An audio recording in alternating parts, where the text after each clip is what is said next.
Okay, so we start with doing some reflections.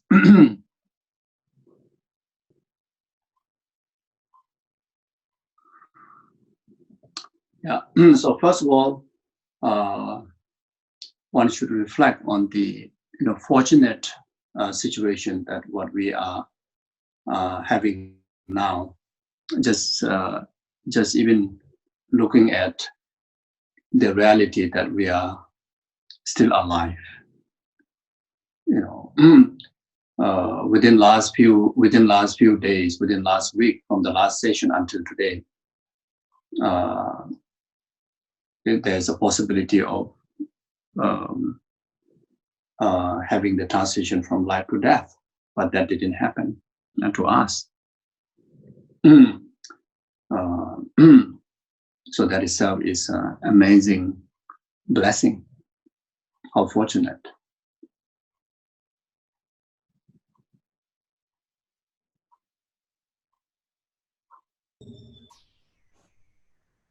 I was sharing to the earlier session that just this morning, the two people that whom I know, they were fine the last week, but this morning they passed away.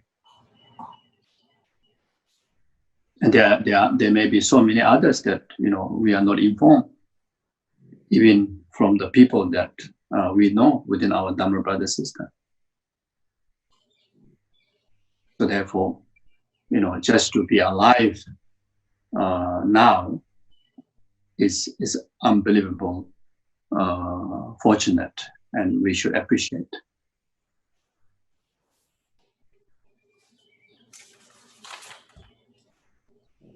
Any form of difficulty that we may have experienced in the past days, this very moment, just simply reflecting on the fortunate of having a life, all the other difficulties should be forgotten, should be deleted from our system. One should renounce all the other difficulties, either to do with the relationship, either to do with the financial status, or to do with any emotional difficulties.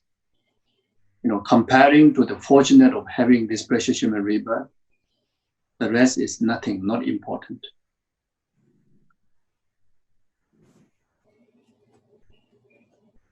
Because our physical and the life situation is not much different from those who are no more existent.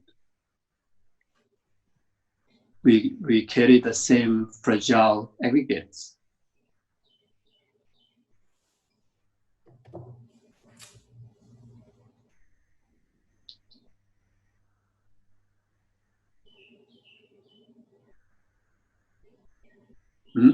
And secondly, try to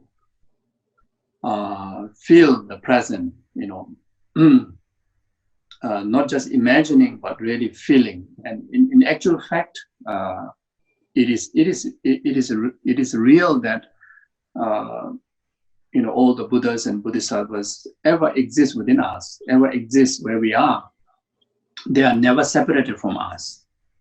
Just because of the distraction that we have, distraction in delusion, distraction in material objects, distraction by hallucination, distraction by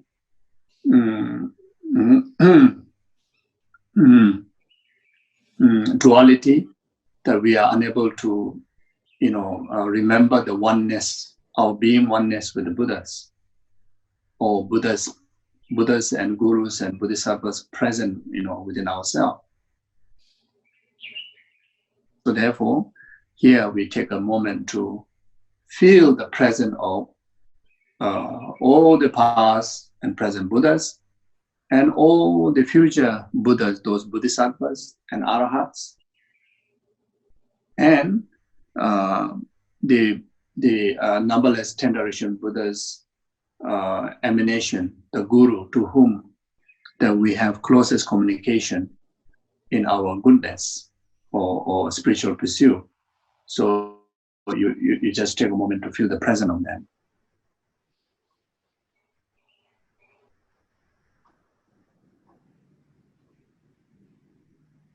some of us may have some difficulty for us to see them through our meditation or feel them, of their existence. So in that case, at least start with having conviction, telling our own mind, saying that, yes, in actual fact, they are existing within us, because that is the fact. Because there's not even one single atom where there's no existence of enlightenment or enlightened beings. So there's not even one single moment or one single atom where there's no existence of Guru, where there's no existence of Buddhas. So that is the fact. You see, so just acknowledge that fact. And on top of this fact, those of us who can really feel the presence of Buddhas and Gurus, either in the form of images that appear into your mind, or either in the form of just simply light energy, or either in the form of physically and mentally you feel sense of lightness or settledness. Even that you can use as a reason to feel the existence of the Buddha and the Guru right this very moment within ourselves.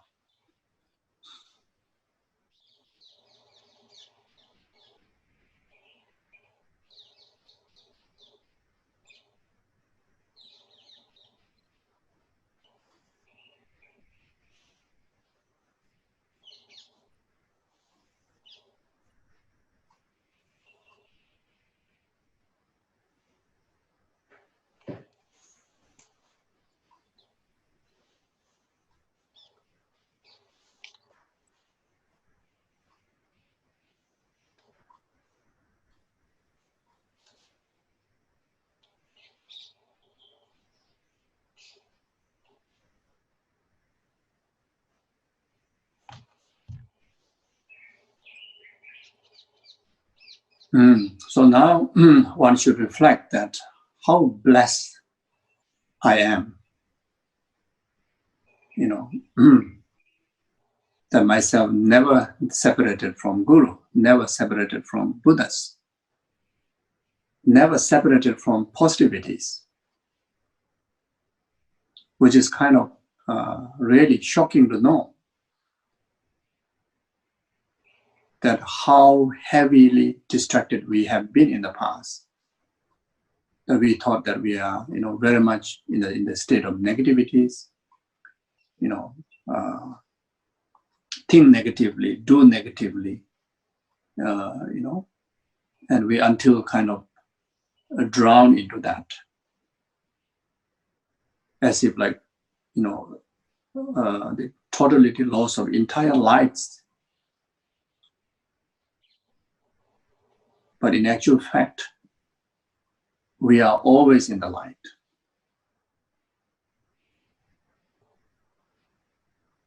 In actual fact, our absolute nature is, close with the Buddhas and the Gurus. All the negativities, all the obstacles, including samsara, in fact, is not in the nature of our being. It's not close to our being. It is just superficial. It's very temporary.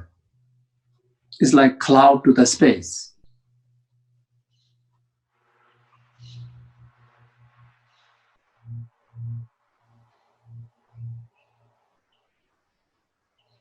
Buddha and Guru and our being is like space within space.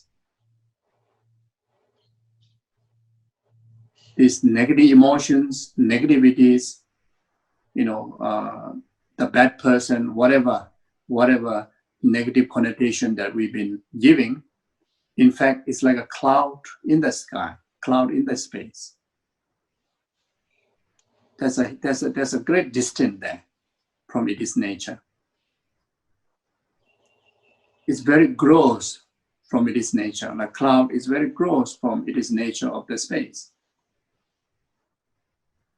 Even when we talk about amount, the amount of the cloud is so tiny compared to the space. Similar, all those negativities, how heavy it may be, how lengthy we have accumulated, even though it is accumulated from beginningless lifetime. But when it comes to number, when it comes to the amount, when it comes to the subtleness, when you compare with the positive being of ours, the Buddha nature, the Guru nature, those negativities are so tiny, so tiny, so gross. It's like a dot only.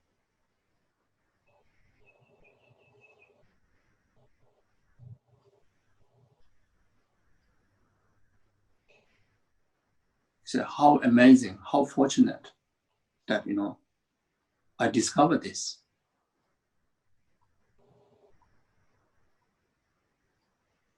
It is so precious. I must remember this all the time from now on. This fact.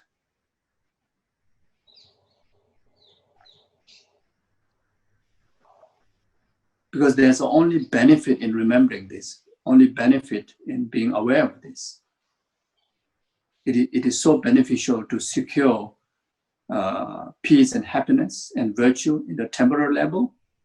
And it is also an abundance of conditional causes to create immense of causes of future happiness after enlightenment to self and others.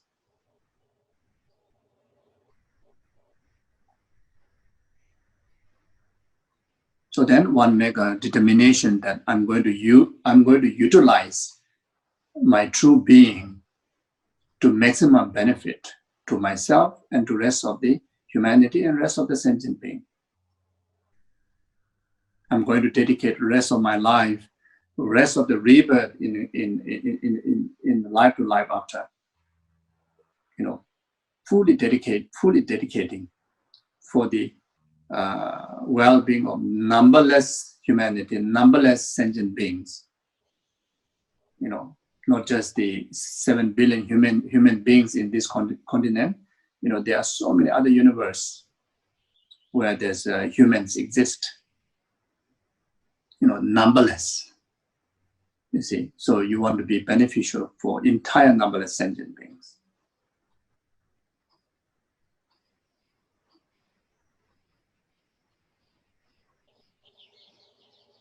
So you start with the cultivation of loving kindness, compassion. So we take a moment to meditate on compassion.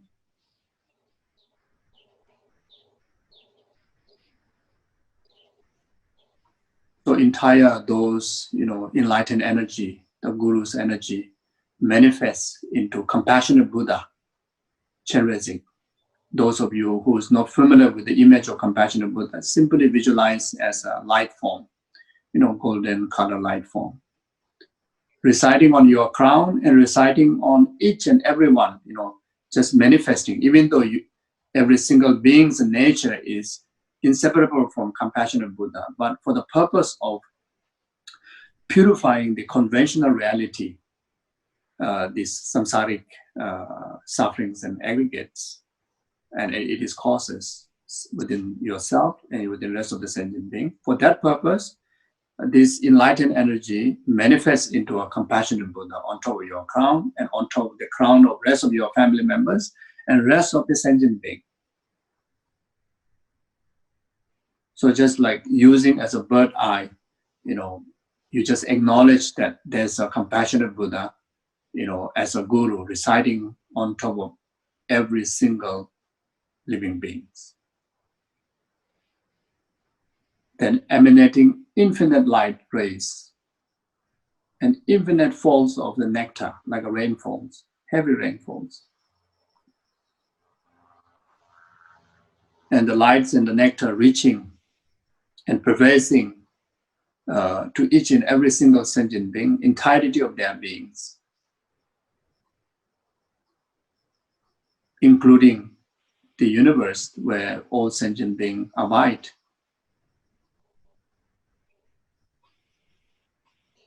Completely bring into purification. and again reinforce the emerging of the oneness of the ultimate nature of the sentient being and the Buddhas.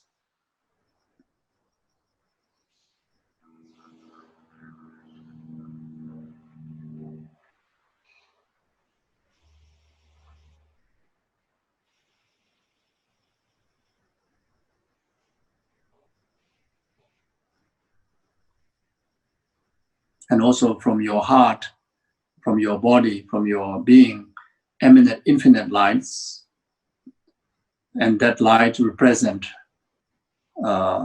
metta, love, kindness, compassion, and deliver all the needs of each and every single sentient being. Those who are lacking of medicine, that light transform into medicine. Those who are lacking of companion, they transform into companion. Those who are lacking of refuge, they transform into refuge. Companion, was it those who are lacking of parent, they manifest into parent. Those who are lacking, those who are in the fear, then transform into protection.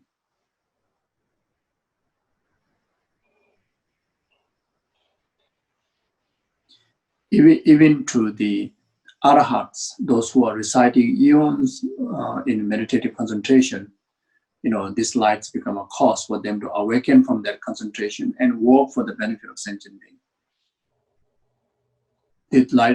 This light rays that are coming out from you, by reaching to all the bodhisattvas in 10 bhumis, become a conducive condition for them to swiftly actualize the stages of the path until they have actualized full enlightenment, which is most effective, most beneficial for the well-being of sentient being.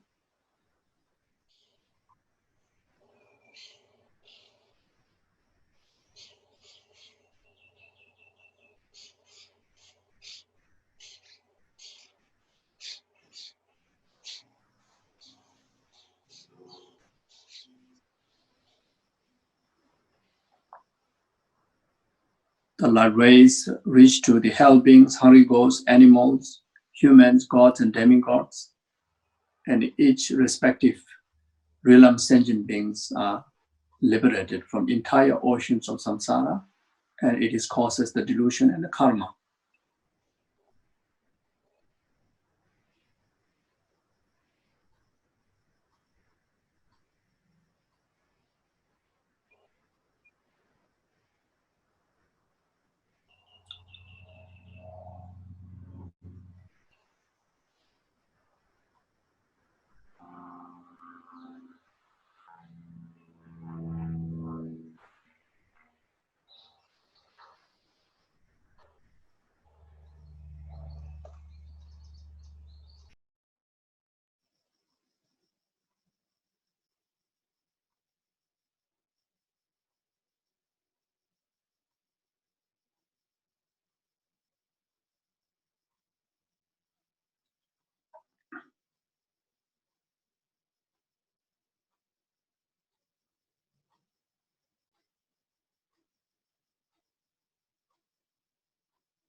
So now feel rejoice that one have the vast merit to follow, the footstep of the past bodhisattvas, like Bodhisattva Chenrezig.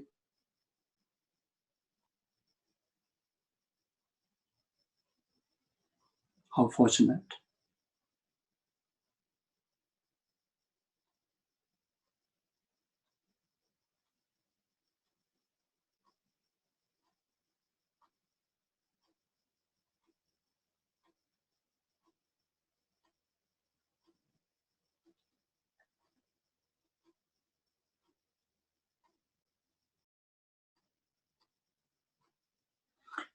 So in order for ourselves to be It's just like the Bodhisattva Cheresik, engaging in the practice of 6 paramitas, benefiting sentient being, in order for myself to have that capability, to reach to that capability, then I'm going to learn, the teaching on Bodhisattva's conduct, the essence of the Mayanic path, the teaching on adverses, and I will practice in my very best ability in my day-to-day life, the rest of my life. So, like that. Okay, thank you.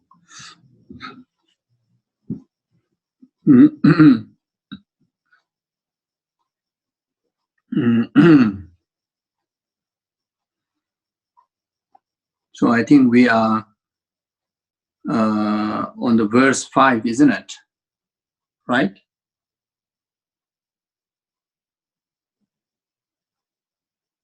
We are on the verse 4 or verse 5?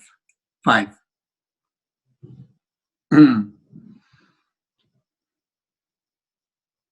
So you see, the entire the adverses, very much summed by the first verse. Then specifically to deal with the negative emotions, to deal with negative circumstances. Generally, what expressed in the verse 3, in all action may I closely examine my state of mind, and moment disturbing emotion, negative attitude arises, since that may cause harm to myself and others, I should avert it, I should firmly face it and avert it. So this is the general. So the rest of the, coming few verses is very much tackling specifically to certain specific, negative emotions or negative circumstances that which, pop up in our day-to-day life very frequently, and those are needed to be,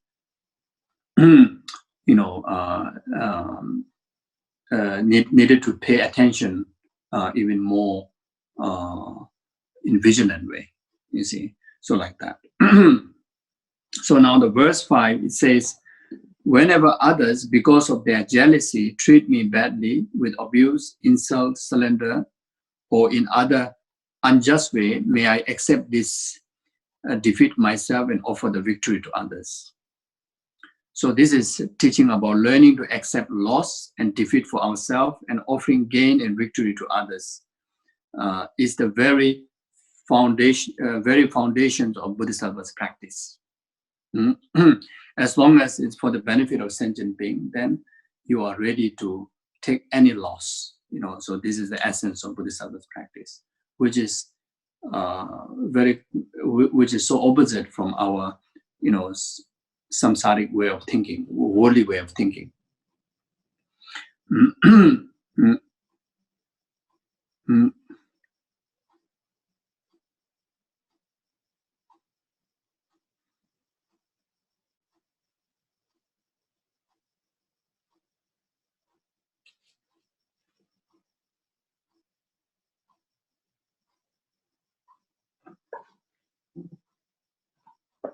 So whenever others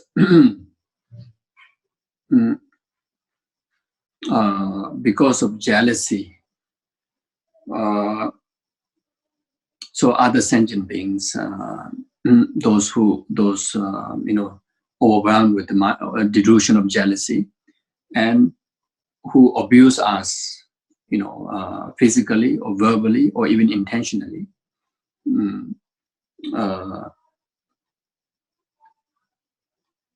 in whatever circumstances, I will accept this as a defeat myself and offer the victory to others. So offer defeat to yourself is not something acknowledging that this is your fault. because by retaliating, the unjust or mistreated by others,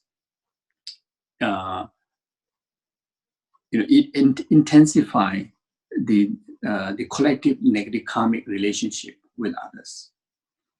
And that will intensify not only your own negative experiences in the future, but also, the suffering or the negative experiences to that particular being, you see. So therefore, in the practice of compassion, the wisest way, the most beneficial way for both oneself and as well as the harm giver is to not to retaliate, rather, giving victory in the sense by generating compassion, then you don't have a grudge. That means giving victory. In a worldly aspect, that person may show as a winning from you, but in actual fact, the both oneself and also the harm giver get the benefit of the win of the win from the negative emotion, or win from committing of negative karma, you see. So that is the reason why you offer victory to others, you see.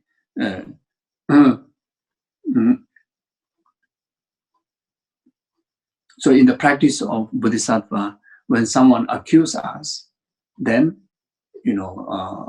not to retaliate, or not to what you call, not to put any action to prove that yourself is innocent, you see. So it's very, very, very difficult, very, very tough. You see, that's why this Geshe Chekawa, Kadamba Geshe Chekawa, who is,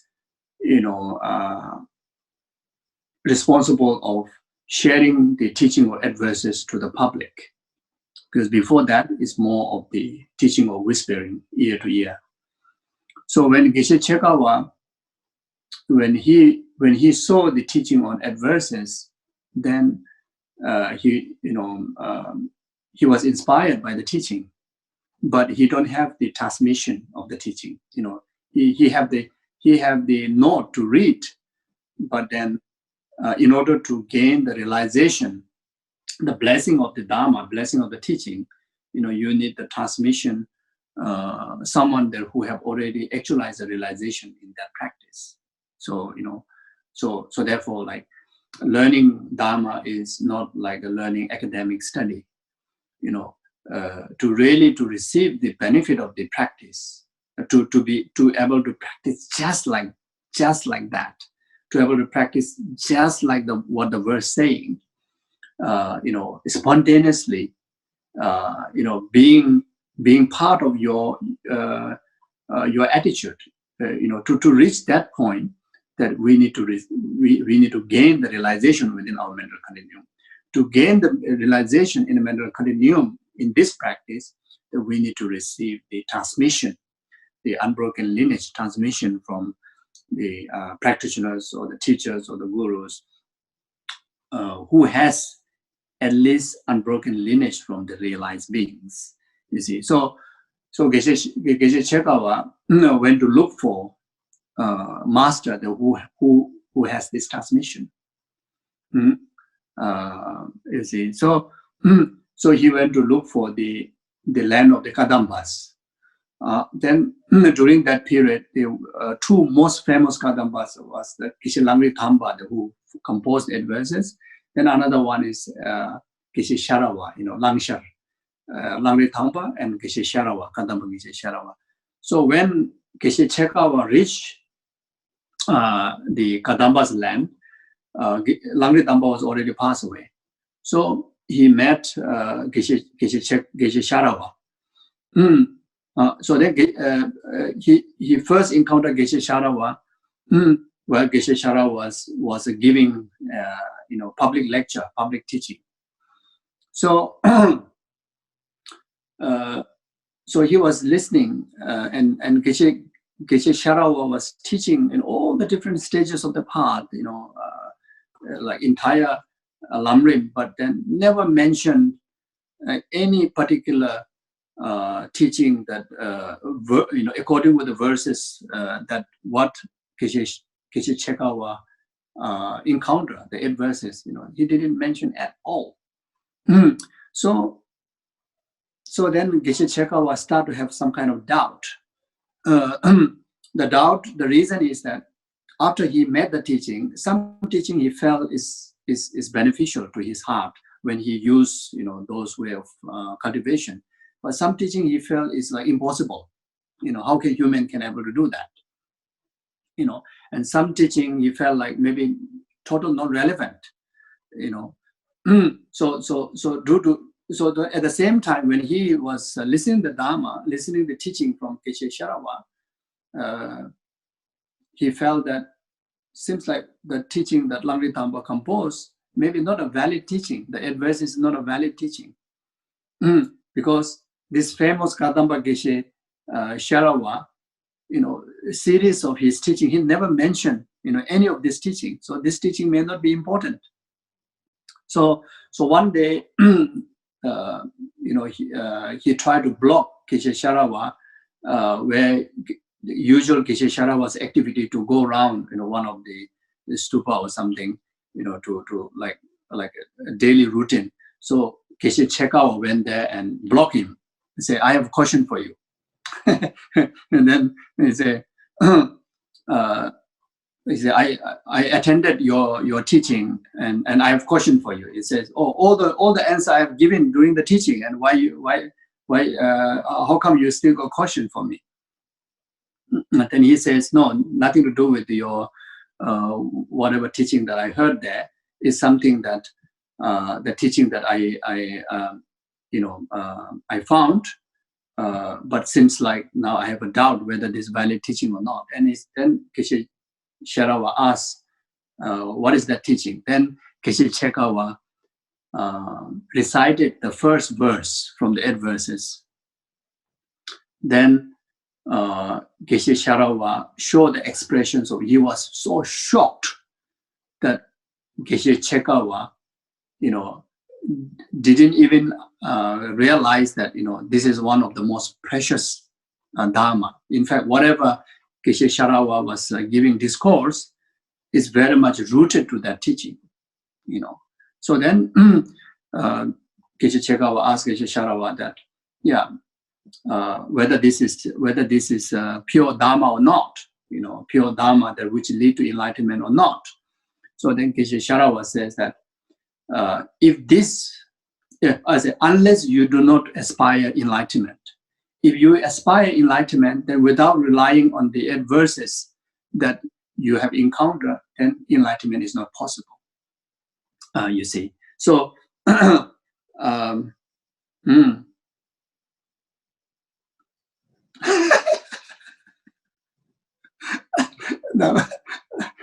I lost the connection. What I said.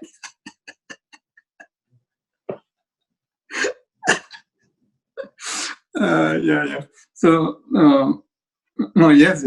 So when you try to adjust with our normal worldly way of handling adversities, negativities, and the actual Dharma way, in particularly this Mayanic essence of the Dharma, the adverses way, is like so contradictory. So it almost like it's no way that we can able to find like a balance. So I think that's what I'm trying to say. So you see, but then like in our normal, so that's why Geshe Chekawa experienced such a hard time. Try to apply these teachings, even though he himself by then already, has a great merit and already has a vast inspiration that leading towards, to cultivate this Dharma and realize enlightenment within that very lifetime. even practitioners like him have such a hard time to practice accordingly what the adversaries is teaching us. But but this is the only way out, from samsara, to the liberation or to the enlightenment. You see, so so you see, so therefore here when we talk about accepting defeat, and according to the verse 5, in fact, is the true victory. Actually, in actual fact, we are achieving true victory. You see, our conventional samsaric way may sound like a defeat, but in actual fact, true victory from committing more negative karma, true victory from putting, the enemy or the harm giver into more negative position. You see, protecting them. In fact, by accepting the defeat, able to offer protection oneself and the harm giver from committing more causes of future suffering, the negativities and like that. And also, it says Langri Thamba stated in some of his other treatises that in regard to purification of negative karma and accumulation of merit, it is more effective to recognize those who baselessly slander you as a great source of kindness than it is to offer butterfield delicacies to each monk of the Pen region. So what Geshe Thamba is saying that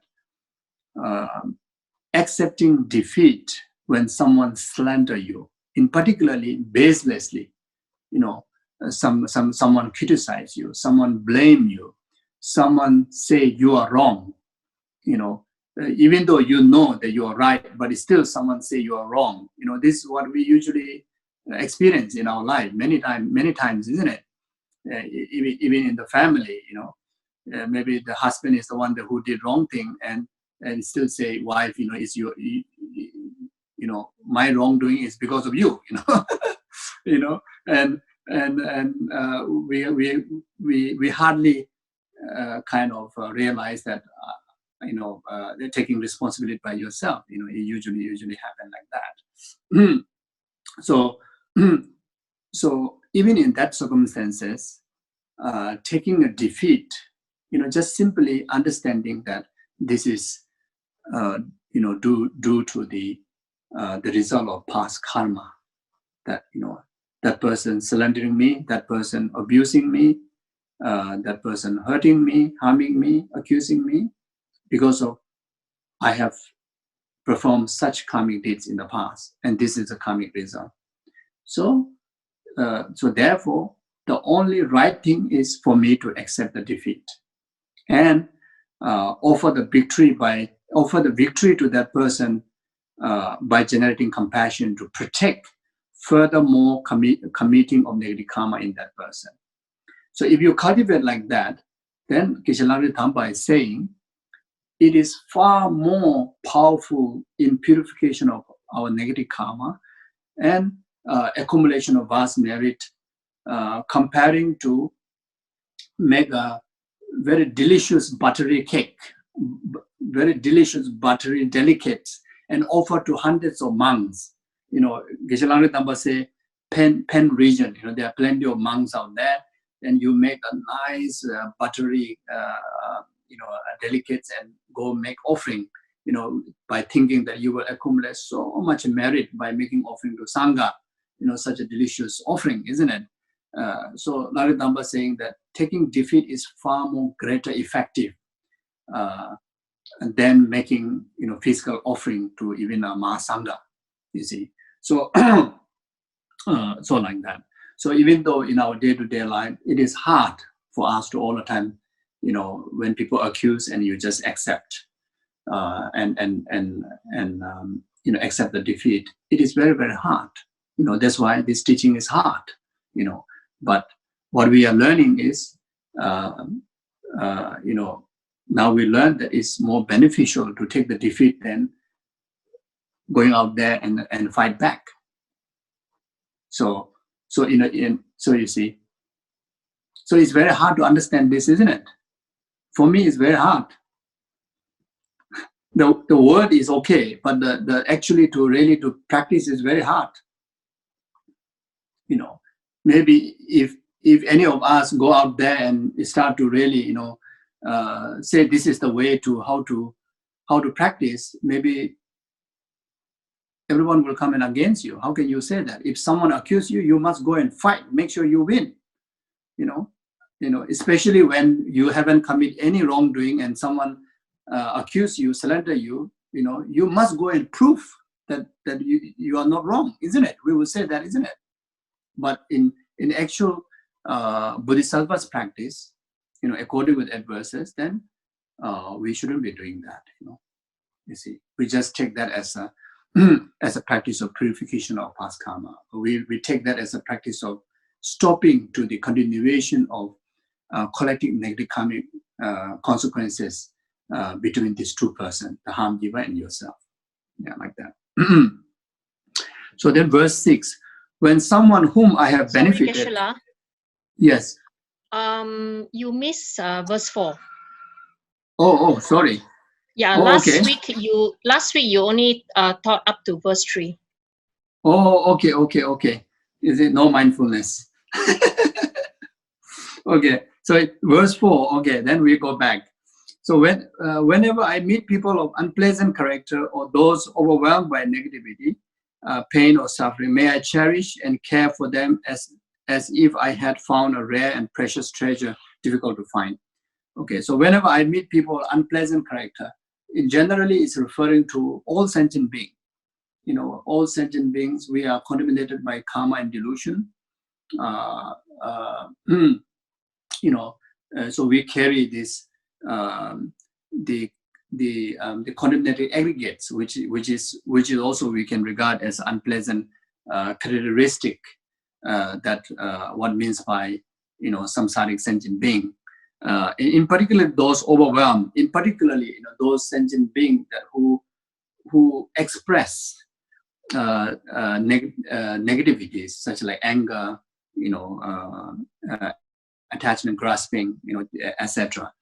And not only that, those who are experiencing pain, suffering, and suffering of change.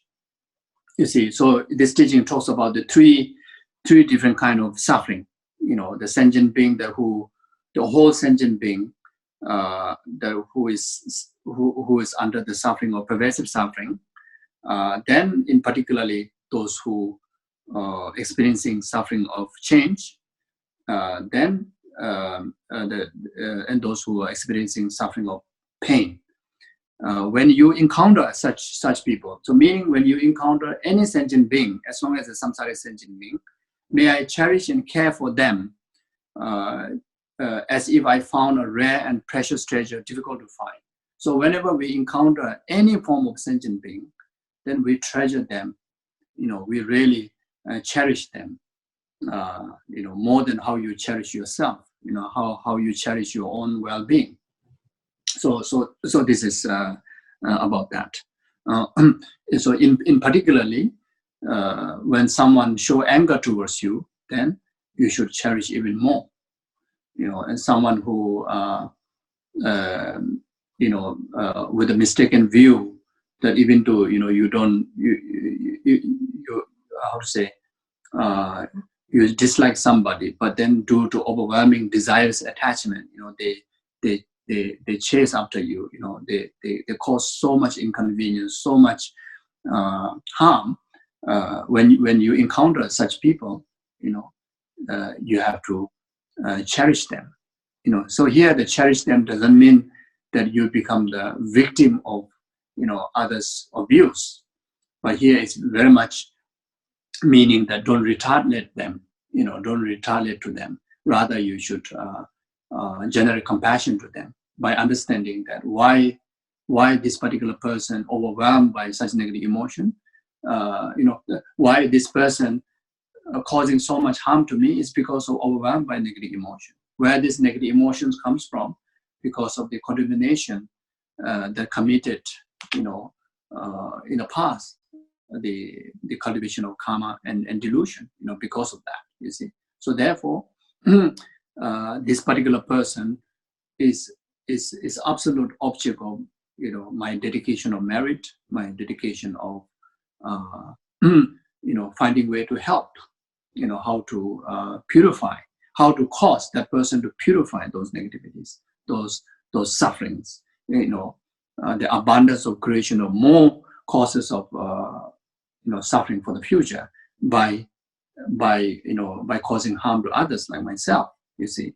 So so like that. So which is again is difficult, you see. We need to carry full of mindfulness in our day-to-day life. Whenever we see any being, we have remember to express compassion. It's not easy. Or remember to express unconditional love. It's not easy, you see. I mean, we come across so many ants in our day-to-day life. So many ants, so many small bugs on the street when we take a walk.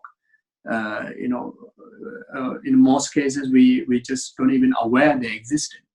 And in the practice of lojong, in the practice of, according with such verse, that we always need to be aware, their existence, and acknowledge that they are samsaric sentient being. Either, and at least they are, carrying this, animal's body, or bacteria's, this, insect's body. That already proven that,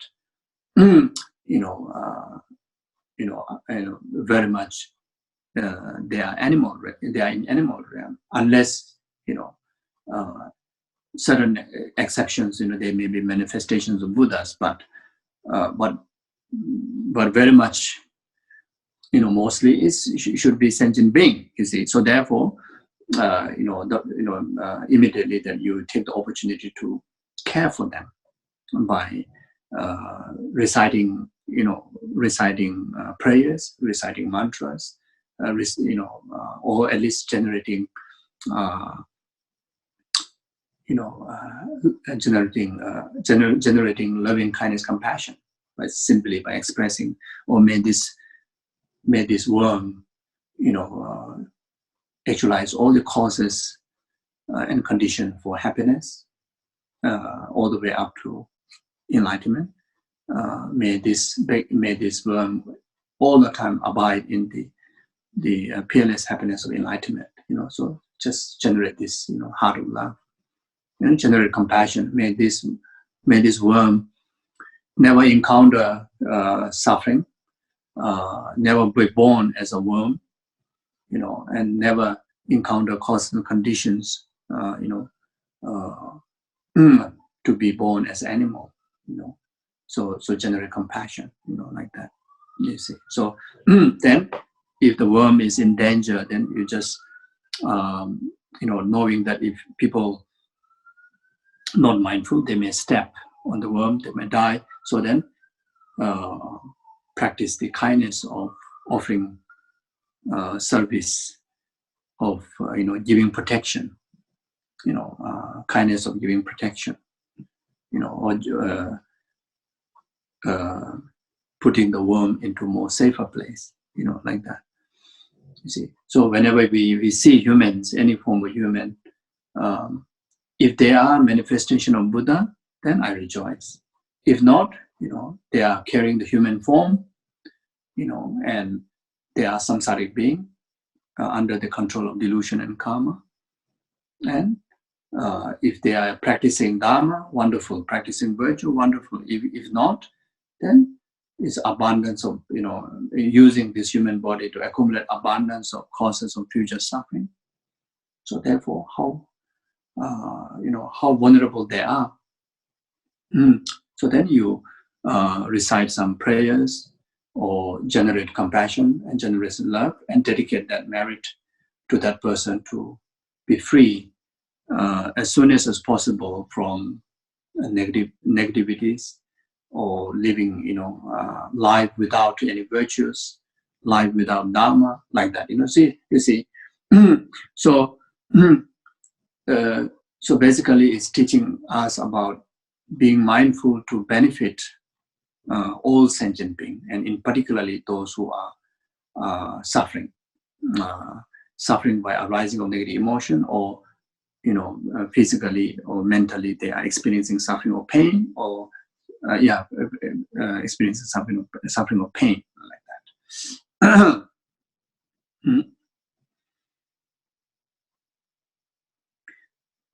So even though in physically we may not able to assist each and everyone, but at least at least we are capable to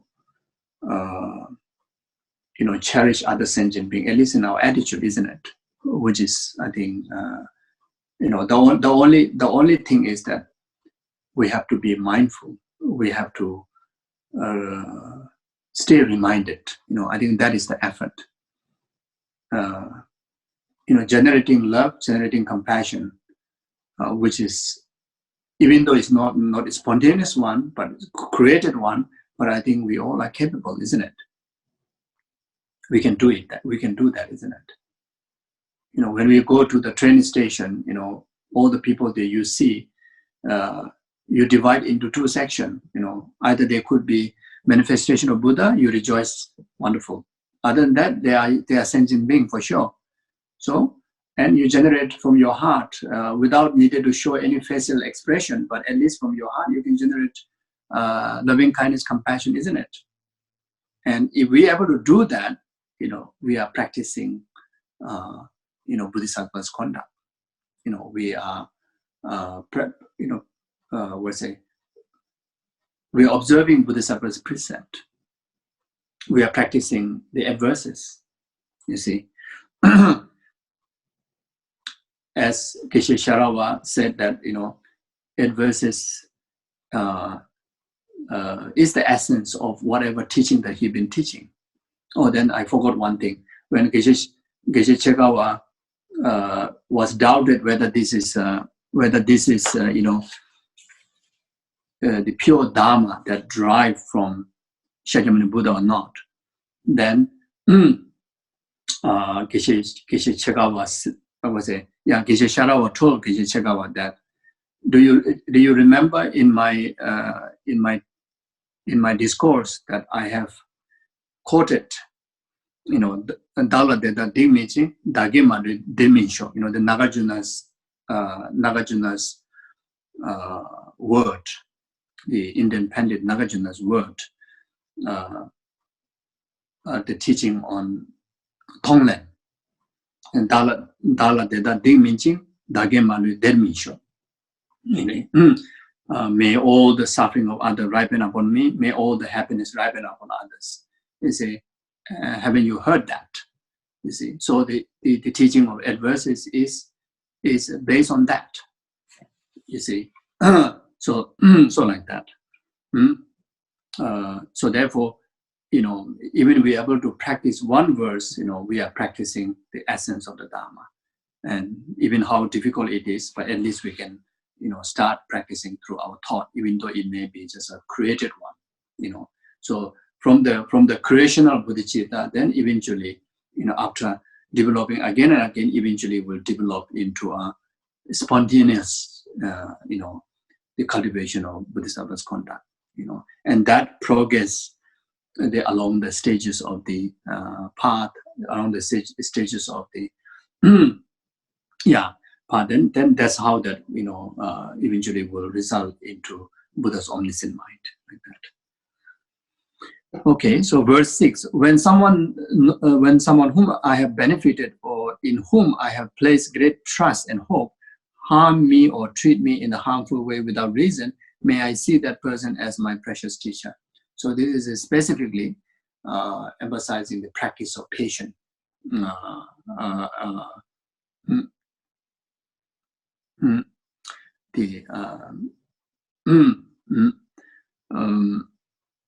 Someone whom so again, in our day-to-day life, in our worldly life, we experience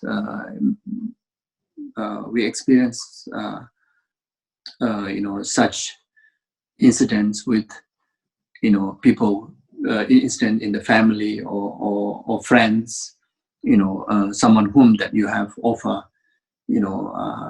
benefits of kindness, benefits of love, benefits of generosity of possessions, even someone to whom offer generosity of dharma,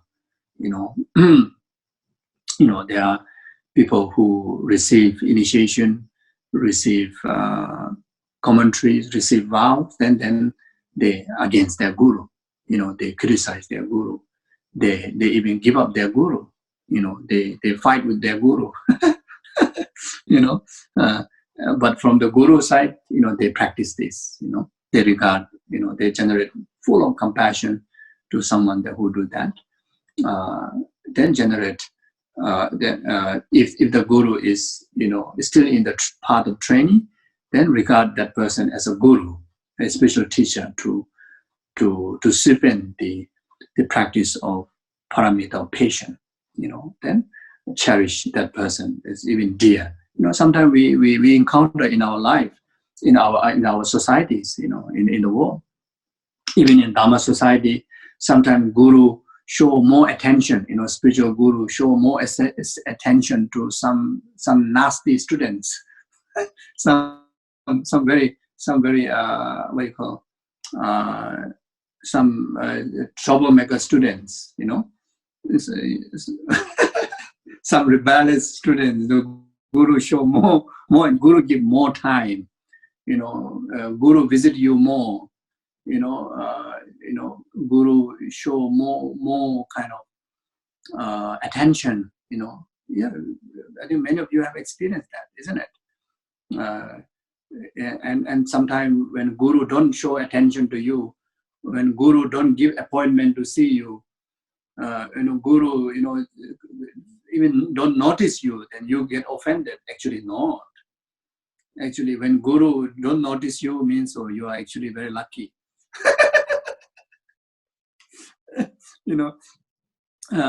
You are in good shape. You are in good shape. You are doing good in your practice. So the guru don't have to pay extra attention to you. You see, when guru start to pay extra attention to you, then that time you start to think twice. When guru give you so easy access to you, then you have to think twice.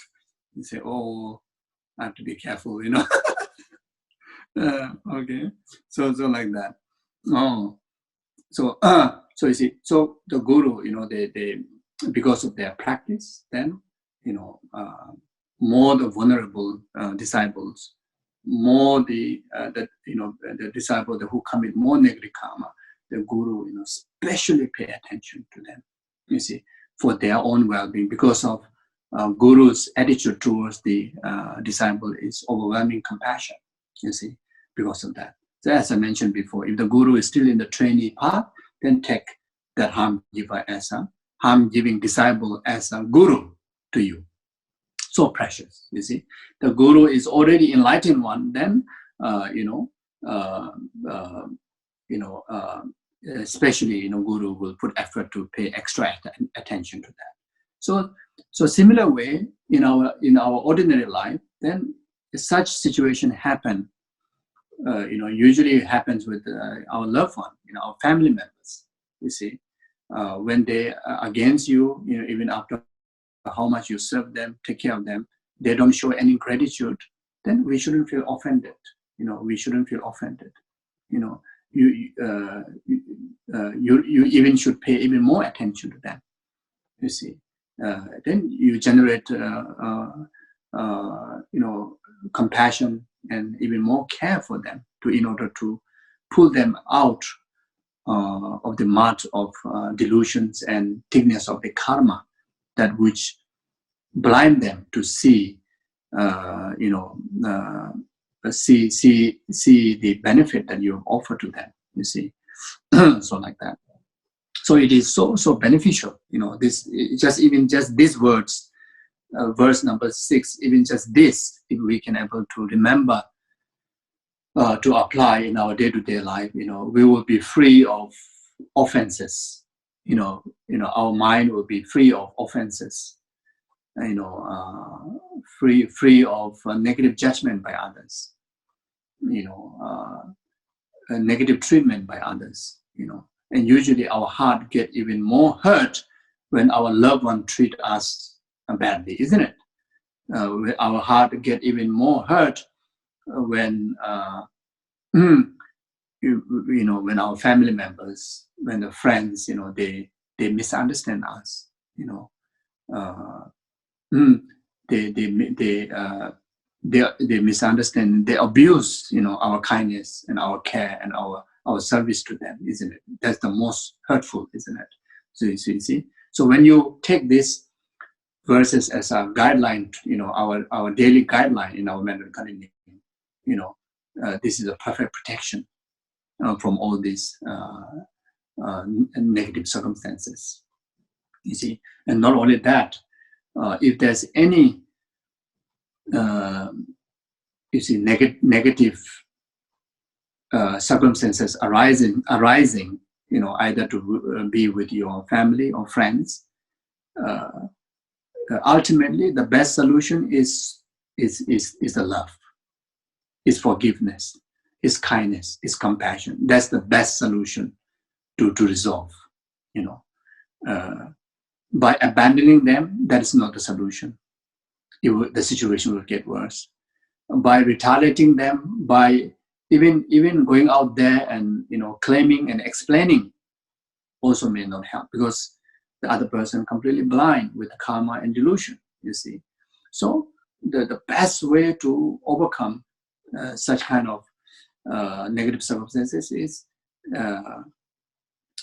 firstly protecting our heart with understanding, following this regarding, this is the condition for me to develop the 6 paramita, in particularly patience, to develop that.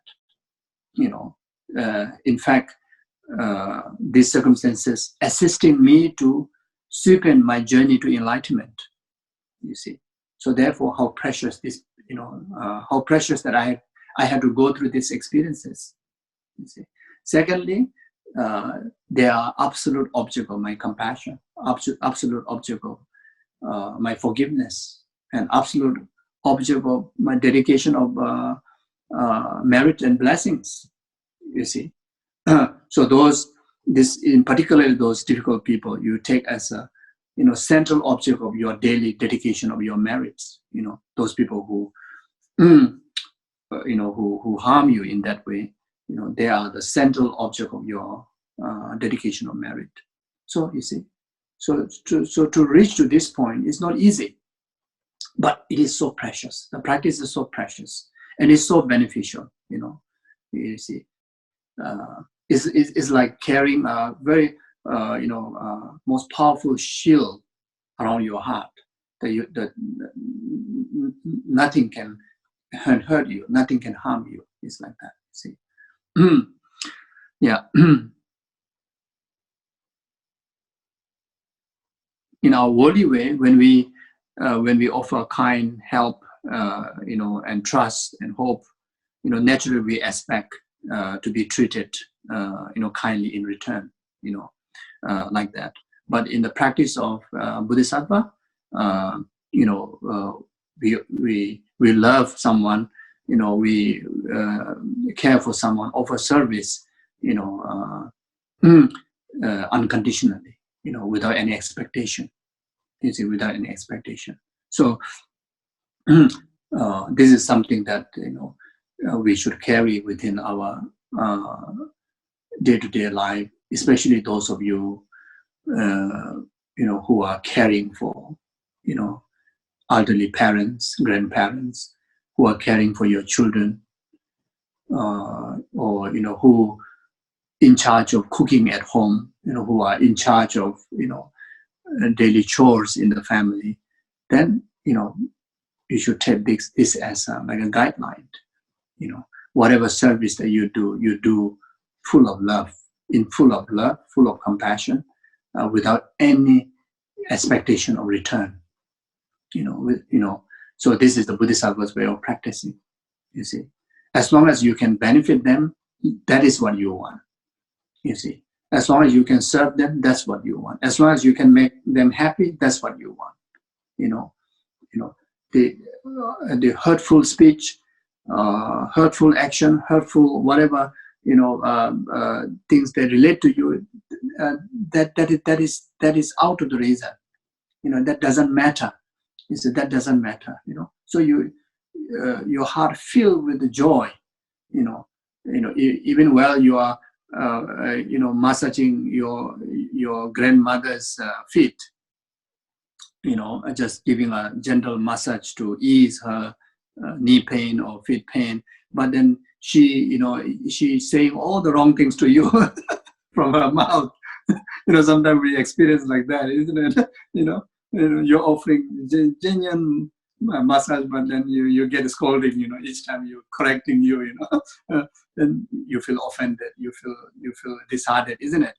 But in the practice of Bodhisattva, no, you have to find a better way to improve yourself, to deliver, until that, she is so pleased, until that really serve the purpose, of offering that massage. Like that simple thing like that, making 3-4 hours of cooking for whole family and put the dish on the table, and then a husband give you a very nasty comment, the children give you a very nasty comment, say not enough salt and not enough dishes, why you didn't cook that, I like this but you cook that, wow, so many mouths, so many people out there, and nobody realize, nobody witness, how many hours of effort that you put, and you feel offended, you see. But at the practice of Bodhisattva, then you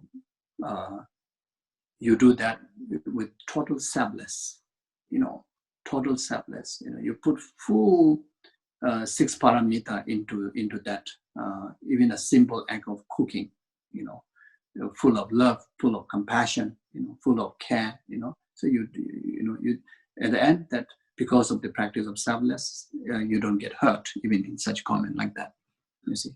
So to practice exactly how the Bodhisattva practice is difficult for us, but we can still find, certain degrees that we can able to practice in our own way. So we try to, get that message in our heart, and we try to apply in our day-to-day life like that. Then verse 7, in brief, may I offer both directly and indirectly all help, happiness, and benefit to all beings, my mothers, and may I secretly take upon myself all their harmful actions, pain, and suffering. So this is a Tonglen practice, you see. Again, the verse 7, summarize all the practices from the verse 1 to here, verse 1 to verse 6, summarized by verse 7. In short, whatever you do to ease the suffering of sentient being. Whatever you do, you offer your happiness, your virtue, your benefit to all the mother sentient beings. You see, so that start from the one sentient being, which is yourself. You are also sentient being, isn't it? You want to benefit. Maya Dharma is to benefit all sentient beings. So you are one of them.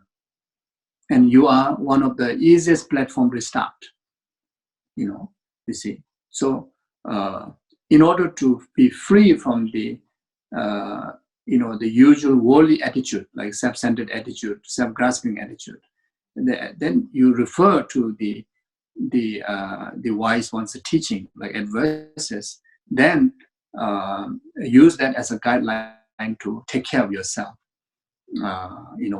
offer all the benefits to yourself, offer all the virtues to yourself, offer all the service to yourself, and free, elevate the suffering to your within yourself.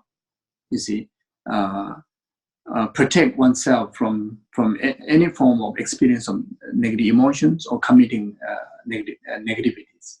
You see, so in that way,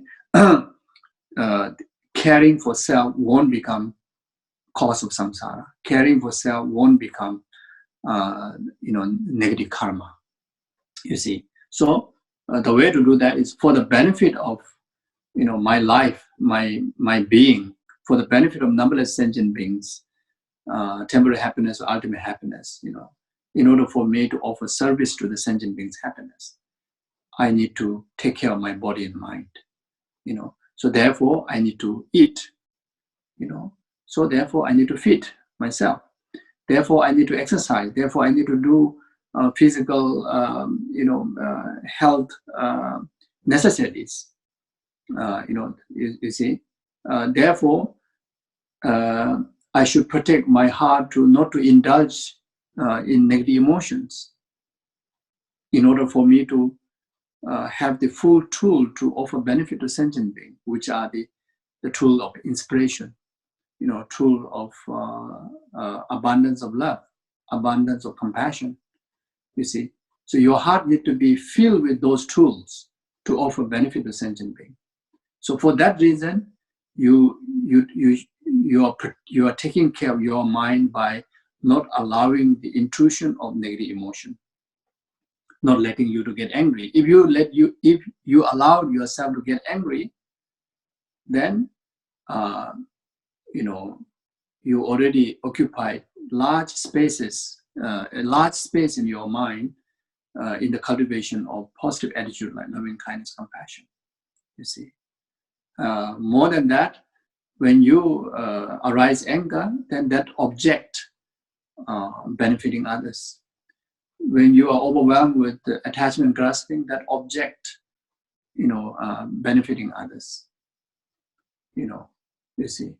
So not only objecting benefiting others, but also oneself commit negative karma. The more the negative karma we have, the more that we live in samsara, the less are we able to offer benefit to others. You see. So taking care of one's own body and mind in the intention of well-being of sentient being is Bodhisattva's conduct, is Bodhisattva's practice. You see, when our body go through certain sicknesses, we really have to, care carefully, because we are having this precious human rebirth. We have no guarantee whether next life we will have the precious human rebirth or not. You see, so you have the basis where you can able to offer benefit to others. So while having this basis, then you need to find every single means to secure this body. You see, so similar goes to our attitude. Even for one moment of arising of negative emotion, we have to avert it. As discussed in the earlier verse, by understanding that it will harm you, it will harm others, then immediately we have to avert it. You see, so in Bodhisattva practice, that it doesn't mean that you forget about yourself and you cherish the well-being of rest of the others. You neglect yourself. It doesn't mean that. You see, so start from yourself. You see, so all the practices of the 6 paramita start within. From the practice of generosity, start from within. Practice of morality, start from within. Patience, joyous effort, concentration, wisdom, everything starts from self. You see, with the intention of benefiting others. You see. So even developing of wisdom, first you develop the wisdom of selflessness of self. You don't develop the wisdom of selflessness of others or selflessness of phenomena. There's a sequence to develop even the wisdom. First you develop the selflessness of a person, which is talking about you.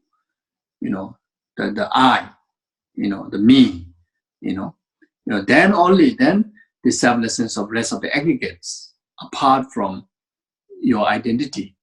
You see, then rest of the other phenomena, including rest of the other beings, other existence. You see, then no question about the practice of generosity.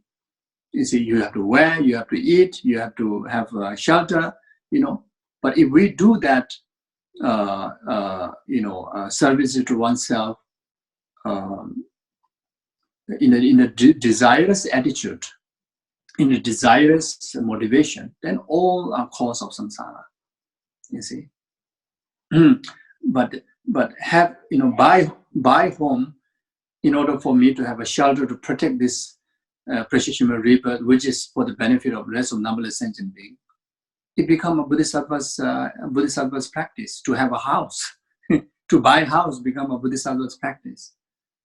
You see, to go for grocery, I need to feed, myself. As I mentioned in the past, I think one of the sessions, that we are feeding minimum 84,000 living beings within our body, those bacteria. In the concern of them, you go for grocery. You see, even though you need to spend money, but you spend money very wisely. Very meaningfully, very most beneficial way, you see. So how much grain of rice we eat, or what we call in Israel. Last time when I went to Israel, Suki Tal, they all took me to eat there's one big plate, and inside got so many different dishes, so many different so many different things, big one. Anyway, so many different tastes, many different colors, many different, abundance, you see. If we just eat for satisfy our hunger and satisfy our desire of so many different tastes, so many different colors, so much of food, create so much karma for samsara while eating that food. But if we eat that food, for the benefit of rest of the numberless sentient beings, the temporary happiness after ultimate happiness, starting from you and your 84,000 living companions within your body, it becomes cause of full enlightenment, you see. So it's the attitude, so we need immense of mindfulness to remember that, when we walk, when we eat, when we sleep, if we don't carry the mindfulness, even though how easy to practice and such a vast benefit from that practice, we will miss the opportunity, and to get such a opportunity in future lifetime is one of the rarest, among all the virtues, the rarest virtue for us to achieve, to enjoy again and again, which is the virtues of the Bodhisattva's deeds. One of the rarest, because Bodhisattvas, the virtues of the Bodhisattva's deeds are the most beneficial. So therefore, it requires immense of merit to encounter that. Encountering, at least first of all, encountering perfect Mayanic Guru. That is so difficult. Before that, it is so difficult to obtain precious human rebirth that which meet the Mayanic Dharma. Secondly, to encounter perfect Mayanic Guru. Thirdly, for us to have a complete teaching on Mayanic Dharma. Even when we met Guru, but then we have no chance to receive teaching, then we will be still in the wrong path. You see. So, and not only receive the Dharma, but then the Dharma to become a Dharma to your heart, you need immense of merit, especially to Mayanic Dharma to be our attitude, our nature, our characteristic of our attitude, the Mayanic Dharma to be a characteristic of our attitude. It requires immense of merit, and that Mayanic Dharma to be a path to enlightenment, it requires even greater merit. And that uninterruptedly, travel through the stages of the path and result, the enlightenment is even far more greater challenge. Require immense of merit. Until we need immense of 3 countless eons merit to reach to the final goal, isn't it? You see. So, but this life, you see, we are having precious human rebirth, we have met the perfect Mayanic Guru. We are receiving entire Mayanic Dharma. We are almost like now, we are just like climbing the staircase in the path. Already halfway, you see. And we need more time for that, you see. It's definitely we need more time for that. Even if we dedicate 24 hours, still we need more time for that. See, even if we dedicate 24 hours, it's still not enough time. You see, especially for us, like who has so many other worldly responsibilities, we really need, this life to go a very long time. Otherwise, not enough time. Really to progress uninterruptedly along the path until we actualize full enlightenment. To hope for next rebirth it really is how to say, to fulfill that hope is very, very, very rare, very slim chance.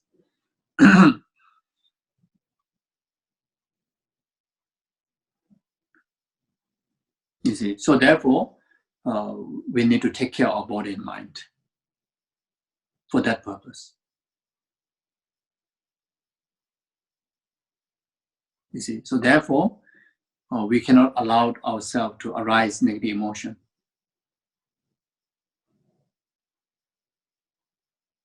Therefore, we have to always be mindful, the arising of loving kindness, compassion.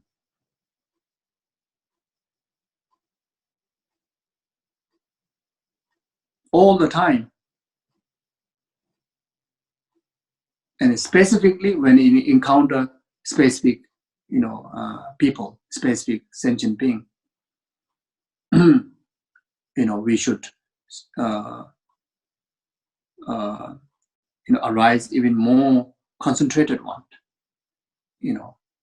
accordingly, accordingly, those attitudes that manifest in most suitable to the situation in relation to that particular sentient being. Yeah. So, in brief, may I offer both directly and indirectly all helps, happiness and benefit to all beings. So,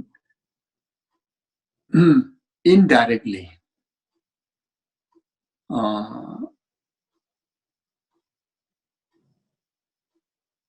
in our thought,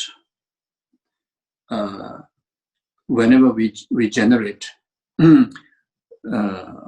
or we dedicate any form of virtues to the sentient being, that we are indirectly, offering benefits, help, and happiness to others.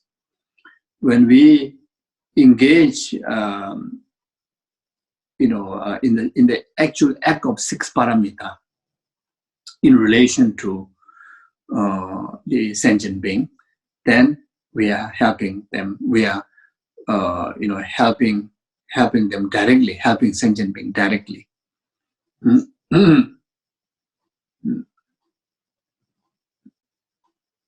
So all the time, if we are able to help directly, do so. If not, at least our heart cannot be separated from the cultivation of bodhisattva attitude. So that way, we can benefit sentient being all the time. At least indirectly, we can benefit sentient being all the time.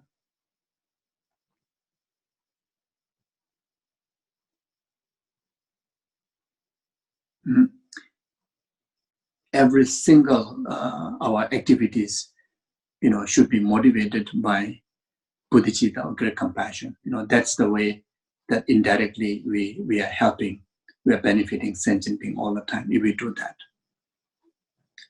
you know. So for that we need, you know, minimum we need basic discipline.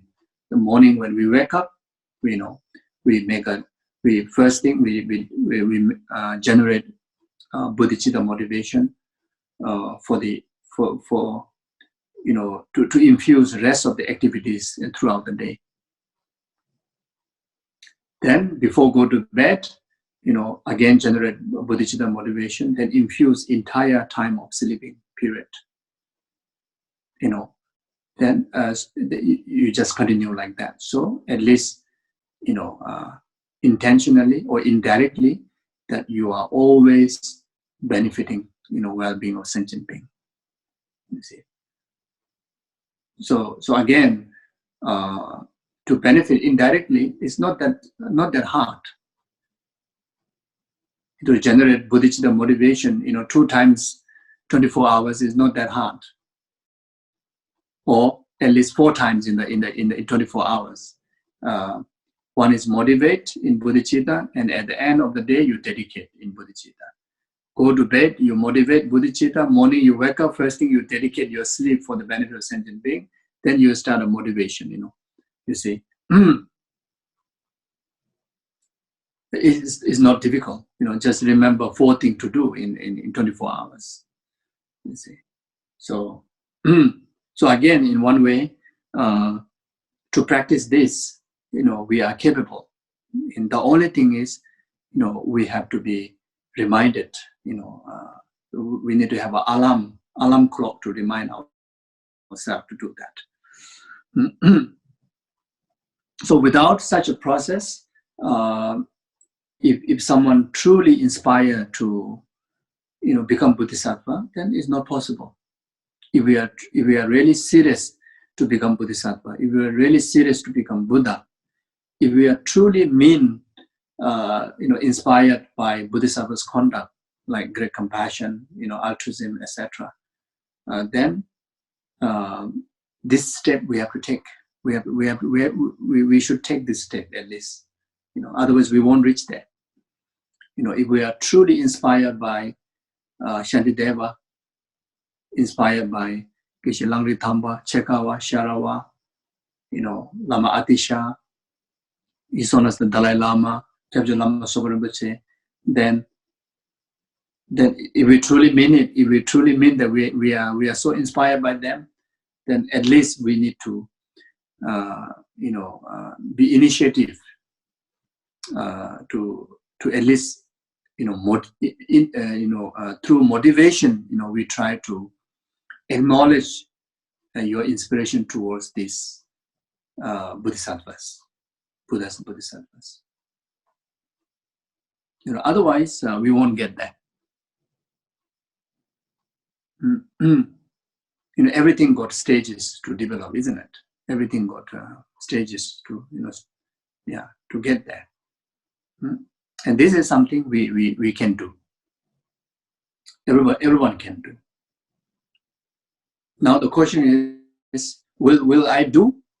Will I remember to do or not? That's the question. So we have to ask every next morning, did I remember to motivate before I went to motivate bodhicitta before I went to sleep?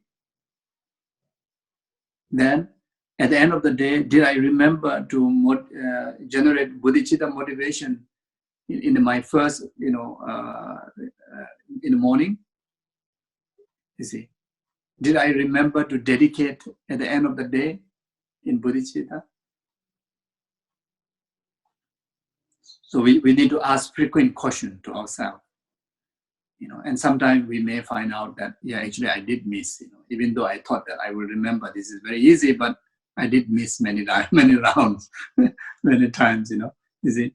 So this is, again, is not something like, how to say, you know, like someone suddenly made a discipline like that.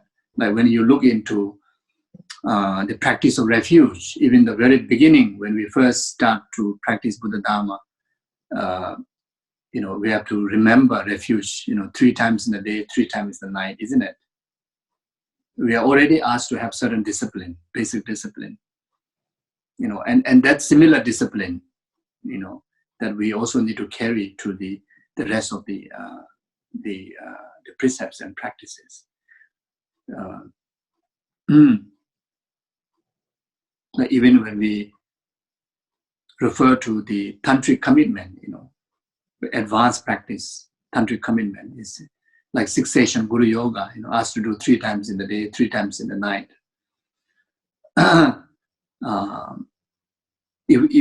These disciplines, it does not require during Buddha's time. Even during the Indian Pandits, during Nagarjuna's time, Lama Atisha's time, they don't need to put into the writing, say that you must do 6 times. You must take refuge 3 times in the day, 3 times, and no need. But now require. Not only now, about a few hundred years time already required. That's why the earlier gurus make this kind of commitment, say, you must do 3 times a day, 3 times a night. And right now, in our time of life, our period is one of the most distracted period. Most distracted, especially when the technology, the internet came about, it became even more distraction. Isn't it? We all know, it's like just somehow, you lost your control. And at the end of the day, already midnight, and found out that your sixth session is not done yet. your refuge is actually is almost crossing the midnight. Unbelievable. It happens like that because you play with iPad, you play with iPhone, you play with that, you play with this. There's so many exciting things out there until your sadhana becomes the last one. It happens. Your daily, the commitments become the last one, and you just want to, because that is the commitment of that day. So you're panicking because the 12 o'clock midnight is approaching. But then at the same time, we are so exhausted. The exhausted, laxity comes. The sleeping comes. Then most of the time we cross over 12 midnight. Many times happen like that. And I hope it's not happened with you, but it happened many times with me. So don't be like me. So we cannot progress. Just joking, like that, okay? So anyway, yeah. Okay, then so Tonglen practice, okay? So basically, any goodness, it comes in the form of anything. At least we are capable, and we start with giving from our heart. At least start from there. You see. So anything that you provide to yourself, everything you take into practice of generosity, practice of charity, practice of giving, giving goodness to sentient being. We have to practice from there. Like in the teaching talks about when we talk about the practice of generosity, if we are so difficult to get to that point, then you say, something that you're holding in your right hand, you pass to left hand, say that I'm giving this to you, and you say thank you, I receive it. Then pass back to the left hand, right hand, say that okay, I'm giving to you. Like there are such practices. Now here we go beyond that, but it's still very simple, but it's still very familiar. The only thing is we just need to be mindful of the attitude, the altruistic attitude. You see, whenever we need to eat, whenever we need to wear clothes, need to, use the time, use the space. We use so much space. We use so much time. We use so much clothes. We use so much food. We use so much water. We use so much resources. You see, even this simple way, we can see how much we use. You see, how much we need to provide to ourselves, but all this giving, we transform. We take into the practice of giving, benefit to the sentient being. You see, like that. then that expand to rest of the others, rest of the other sentient being, in similar way, you see. So then we experience downside of life in our day-to-day life, like emotionally, physically. Sometimes we feel sick, sometimes emotionally we feel depressed, sometimes really get angry, etc. You see. So then immediately you take on to your self-cherishing and self-grasping attitude. You see. So here taking others' suffering, taking sentient beings' suffering onto you. You here is not talking about your body. You're not talking about your being. It's talking about this mistaken I, talking about to the mistaken I. Take on to your mistaken I. Take on to the mistaken hallucination of self-cherishing attitude. The self-grasping and self-cherishing attitude, which is the root cause of all the imperfections, root cause of all the suffering for yourself, and the root cause of suffering of all sentient beings. You see. So, so whenever you, again, you start from yourself. You see. Whenever you feel any physical discomfort, immediately you recognize that this is the result of negative karma. Then, you take on to in the form of black smoke, in the form of blood and pus, or in the form of even that feeling of uneasiness, channeling through that. Then you visualize, you think, you visualize that dissolve into self-cherishing and self-grasping attitude, and once for all, self-grasping and self-cherishing attitude is completely destroyed. You see. So now that, you see, so even when you get angry, at the beginning we may not able to see the force of anger. The moment after the anger is subsided, you start to see the true face of anger. It is a mistaken view. It is negative emotion. It is harmful.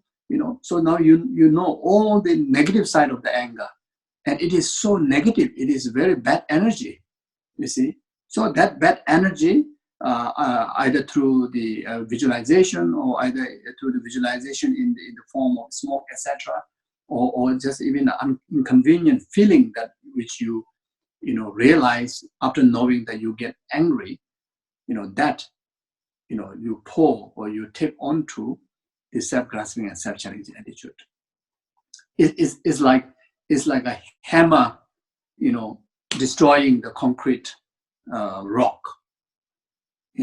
Like a self-grasping and self-challenging attitude is like a very concrete, taking, its position in our being. You see, so it has to be destroyed by a very heavy kind of like a heavy rock with a hammer like that. Now all these negative emotions are also very intense, very heavy consequences if we don't purify it. You see, and the energy is so heavy, and that heaviness, you just kind of like a bang onto self-grasping and self-sharing attitude. So through your visualization, as if like a hammer and a rock met, and the rock smashed into pieces and completely dismantled its own position. So we need to meditate like that. You see.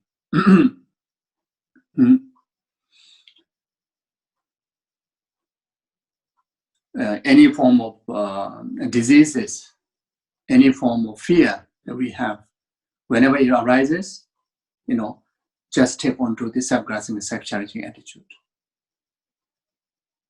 You see, especially during this period of time, the pandemic, the coronavirus thingy, like, people develop so much fear. Even just to touch a rosary, you get fear. Even you speak to someone, you get fear. It's like completely, your system is completely like filled with the fear like that. You see, and that is reality. Now you acknowledge, that is fear. That is very negative. It really brings so much negative energy, and creating so much negative karma just because of that fear. Now that heaviness of that negativity, pour onto, if it's like a very, very dark, bloody, like a purse, or like kind of the abundance you pour onto your self-grasping and self-cherishing attitude. It's like an acid liquid. You pour onto some concrete and it just eat off. It is dismantled completely. Destroy completely. You can visualize like that. So you may have an even better imagination. Better visualization. So you just use what you think that will make you feel that yes, really is affecting self-grasping and self-sharing attitude. So you can use that. Whatever I'm saying, just a suggestion only. You see. So now you expand that, to the pervasive suffering, the samsara, the combination of the karma and delusion, the samsaric existing within your aggregate, within your being, on that, pour onto the self-grasping, self-charity attitude. Then now, using the same reason that how you apply to yourself, now you apply that to your father, mother, your children, your uncle, the rest of the humanity, the rest of the pets, the rest of the animals, rest of the helping, hungry ghosts, suras, asuras, as long as some subjected to samsara, it is your responsibility to purify them, through the most powerful technique of Tonglen practice, by taking, all those suffering of hell. Can imagine you meditate, you look into the Lamrim text. It's quite scary when you read, one by one, those sufferings are like really illustrate vividly to your eye, your understanding. You see, it really kind of build fear in your heart, and then those sufferings and suffering of hell being take onto your self-grasping and self-cherishing attitude. You see, similar, you make the same visualization to the hell being, animal beings. We know in animal realm there's so many different type of sufferings. Just watching Animal Discovery Channel, unbelievable. You can witness, unbelievable suffering of animals. They always live with so much fear, and always, the bigger one eats smaller one, etc. There's so much suffering. So can you imagine in the ocean, So all these are object of our cultivation of bodhicitta, loving kindness, through the practice of Tonglen. It's a vast meditation, you see. So we can practice like that, you see. So in short, past, present, future, your merit, your goodness, everything, you dedicate, you offer to entire numberless sentient beings. Cause entire numberless sentient beings, from temporary happiness up to the ultimate happiness, enlightenment. Take entire suffering and the causes of numberless sentient beings, upon yourself, that self-grasping and self-cherishing attitude. It's one of the most powerful way to, benefit sentient beings, the Tonglen practice. It is one of the most powerful healing practice to your own health. Just recently, I think Kyabje Lama Sopa Rinpoche was also extensively teaching on the practice of Tonglen, etc. In China, one of the students who also come to my class, I was informed that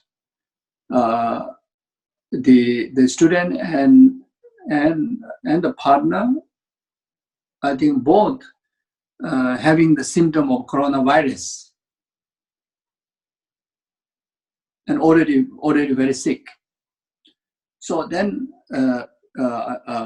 so that time, the subject what we are discussing is a Tonglen teaching, and Rinpoche was giving extensive Tonglen teachings.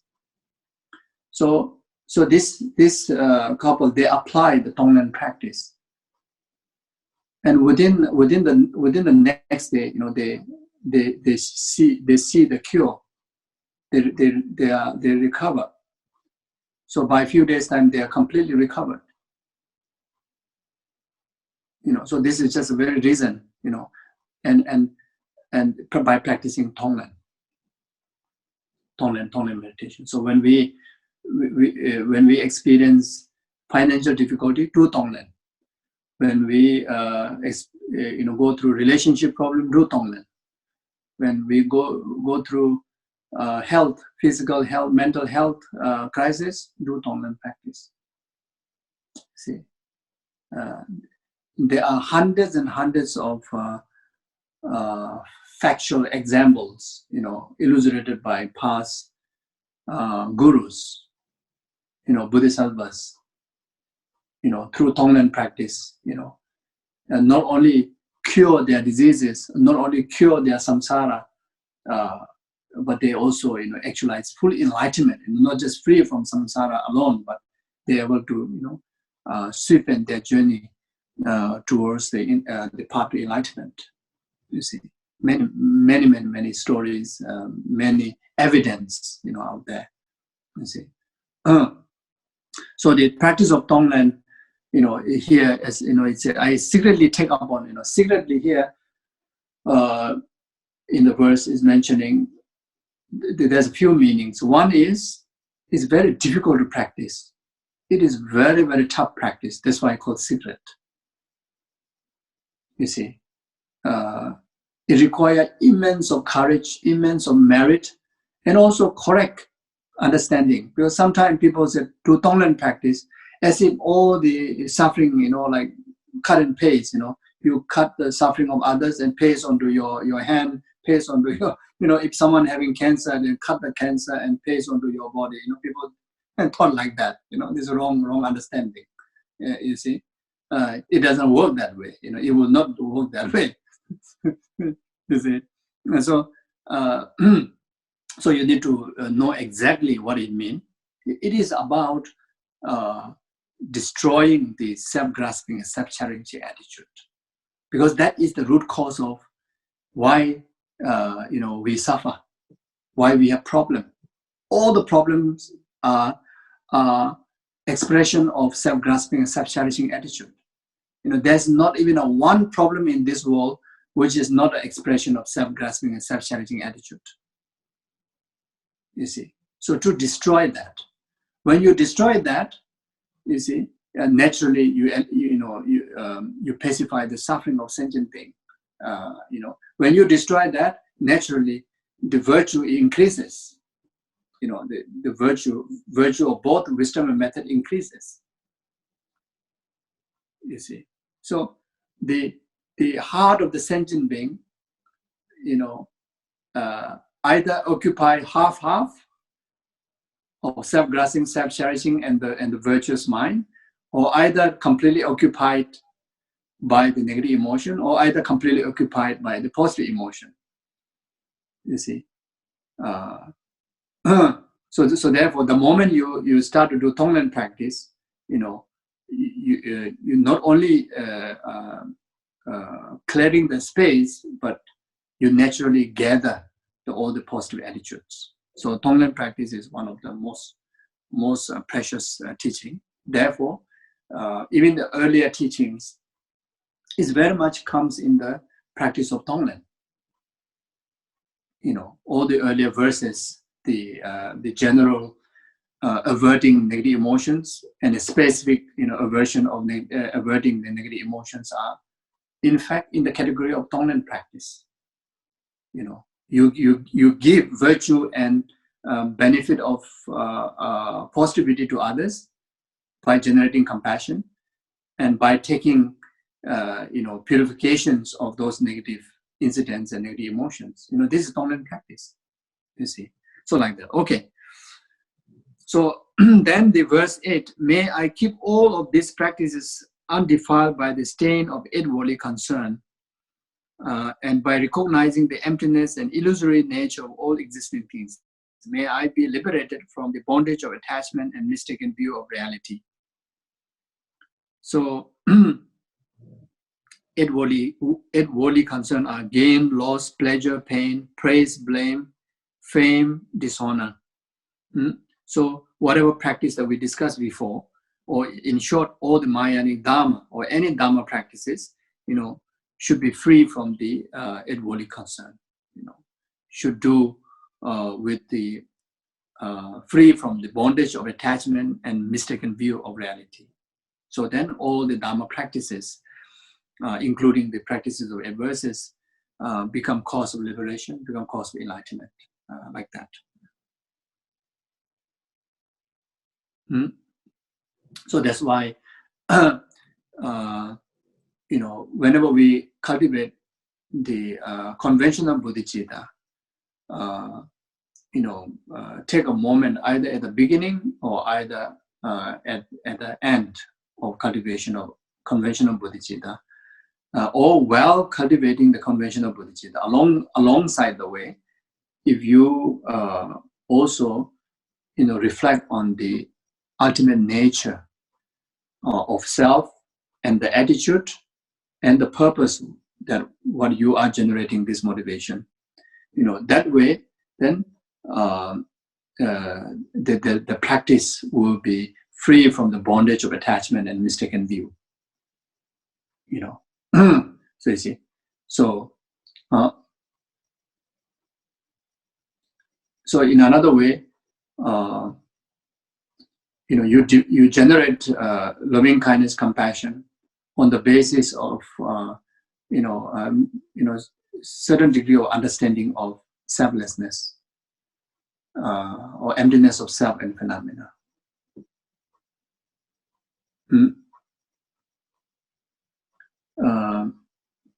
If you generate altruism or loving kindness, compassion on the basis of understanding law of causality, also contribute to the freeing bondage from attachment and mistaken view. Interdependent rising. The other side of the the interdependent, the understanding of interdependent nature is the definition of the ultimate reality, the emptiness. You see, so you have a general awareness of the interdependent arising or interconnectivityness. Why you are generating loving kindness, compassion, why you are doing this Tonglen practice, just having the interconnection, the rest of the sentient being with you, your conventional cultivation of altruism is, infused by the ultimate wisdom. You see, then more than that, if you are capable, then on the cultivation of emptiness of self and emptiness of phenomena, then emptiness of self, emptiness of phenomena, the rest of the other sentient being. On the basis of that, then you generate loving kindness, compassion. You see, and that will help to the conventional attitude will be free from the bondage of attachment and the wrong view, mistaken view, like that. In our day-to-day practices, as like if we discipline ourselves to remember to motivate in bodhicitta and dedicate in bodhicitta, then you can also motivate in bodhicitta. After that, give maybe 1-2 moments or 1-2 minutes to meditate on emptiness. So that will help. Right after dedication in bodhicitta, like what we have in the prayers, then you dedicate in emptiness after that. You try to dedicate in emptiness.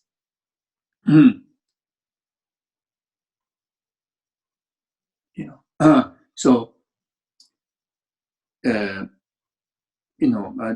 dedicating emptiness by reflecting on the 3 points: the dedicator yourself, and the substance that what you are dedicating, then the object that you are dedicating, all viewed as a lack of inherent nature, or lack of true existence, lack of independent existence, lack of dualistic existence.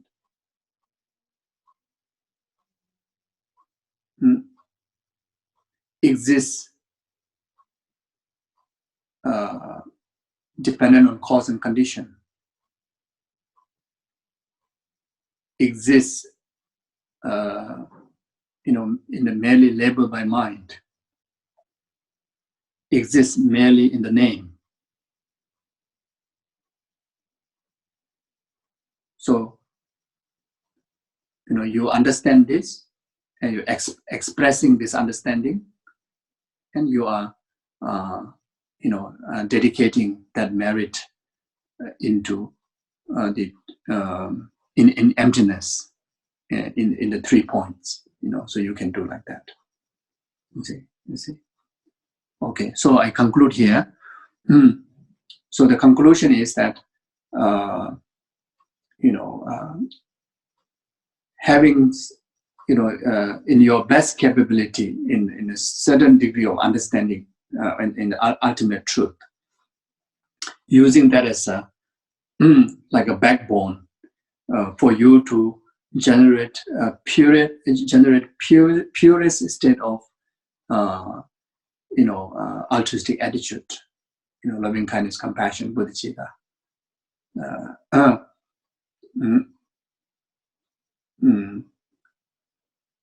Then dedicate, both in conventional altruism and ultimate altruism. So if we are able to, do that in our best ability in our day-to-day life, if possible, in every before and after any activities. If not, at least, as guided before. So then this way that we can able to accumulate immense of merit. Whatever amount of merit that we accumulate can able to store, and make it abundance.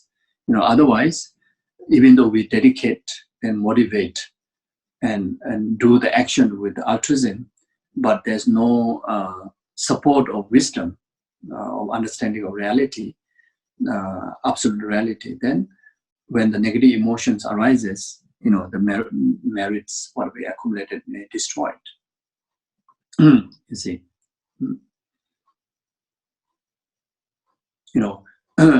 Like one moment of anger will destroy eons of accumulation of merit. And that will happen if we don't dedicate the merit in emptiness. You see. So the one of the material that available, or which all of us, most of us are familiar, is Gyaltsab Lama Sopa Rinpoche's under Rinpoche's guidance on some of those prayer books, either to do with the Lama Chopa text or Medicine Buddha, or any prayer text, even the retreat prayer text. When you refer to the motivation section and the dedication section, so you will have written guidance how to motivate in bodhicitta extensively, and how to dedicate in bodhicitta extensively, and how to dedicate in emptiness extensively. So you can refer to that. So FPMT retreat prayer books, or any of the prayer that Rinpoche compiled, you can refer to that. Okay, so thank you. So now we take a moment to dedicate, whatever merit and virtuous accumulation through the past few Dharma sessions that we collectively conducted. In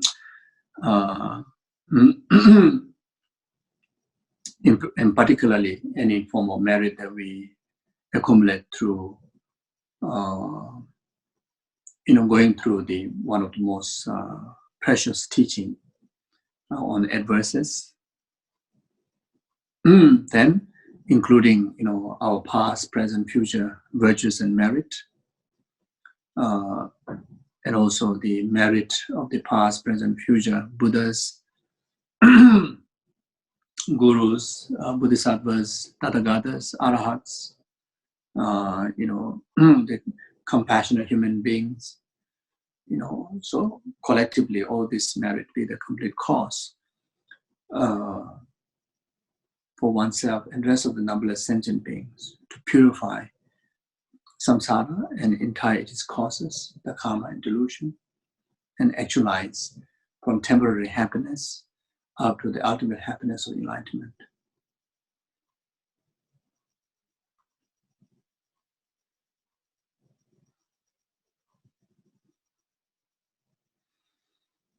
Then we also dedicate this collective merit, the world to experience only peace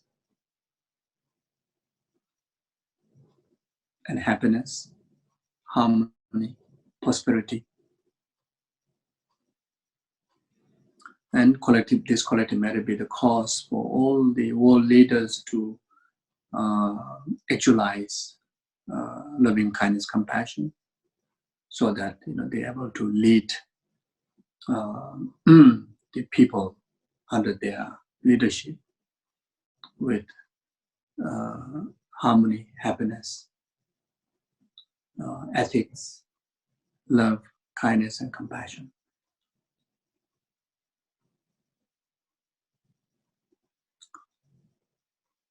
And this collective merit be the complete cause, whatever past definite karmic result that we are experiencing in this world, such as those of natural disasters, then already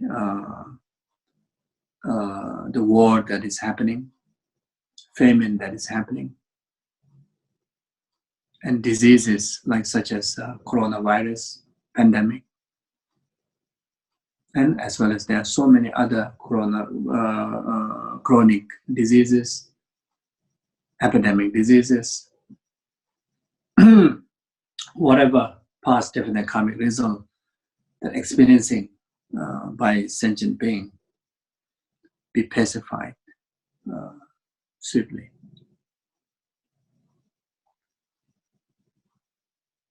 Then this collective merit be the cause for all the Buddhas and Bodhisattvas and gurus remain among us, remain among sentient beings until all the sentient beings actualize state of full enlightenment and ever to turn the wheel of complete and perfect, complete Dharma and fulfill all the aspirations accordingly to benefit sentient beings.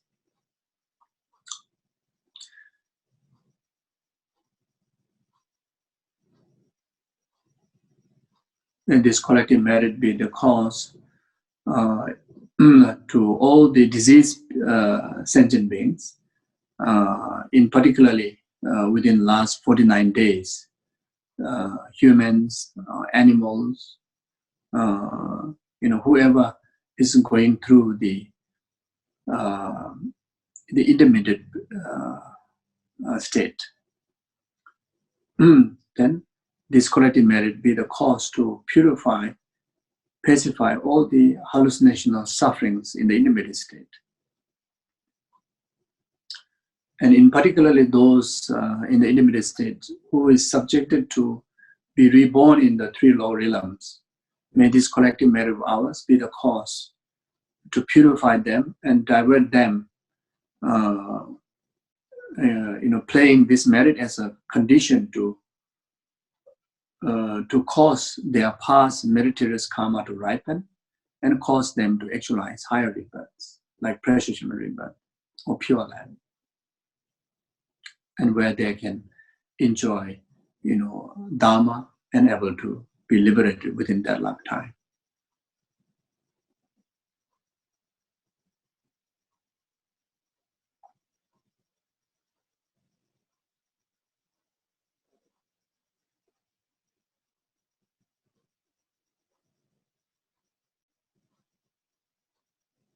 May this collective merit to be the complete cause, all the gurus and mahasanghas, including those institutes, like such as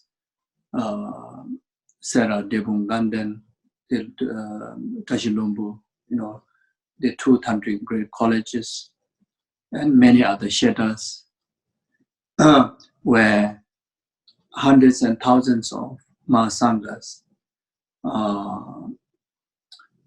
preserving Buddha Dharma perfectly through extensive learning and practices. May these institutes, may this learning, may these mahasanghas, their deeds for the preservation of virtue and Dharma and compassion continues, as long as sentient beings remain in this world.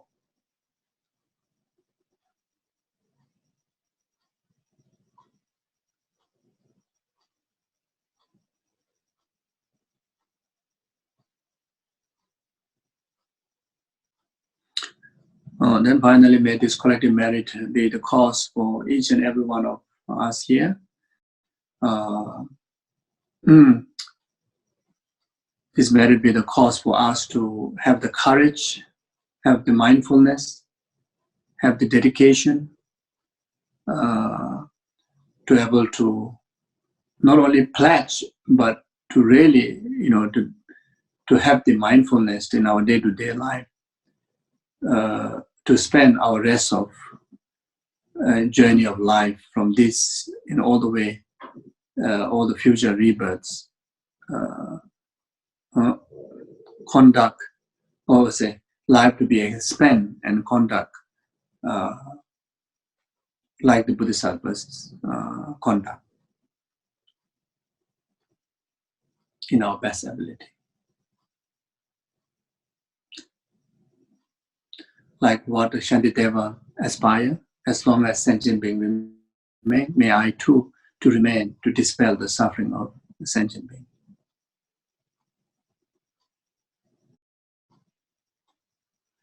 Like what Shantideva aspire, may I too be like a wish-fulfilling jewel to the happiness of numberless sentient beings. No, starting from your closest person or closest being, either could be your partner, your children, your parent, or your pet.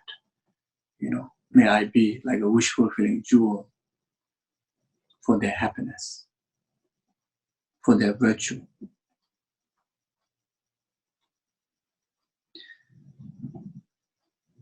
May every one of our life be auspicious, in every single moment be auspicious in Dharma, auspicious in virtue.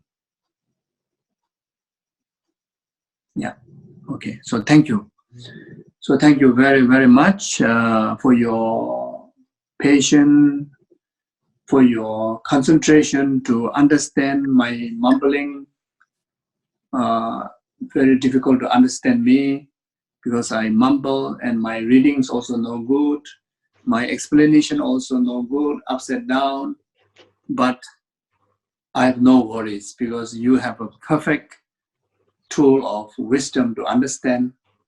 There's a saying in the Tibetan, usually this is usually chanted by the discipliner in the monastery.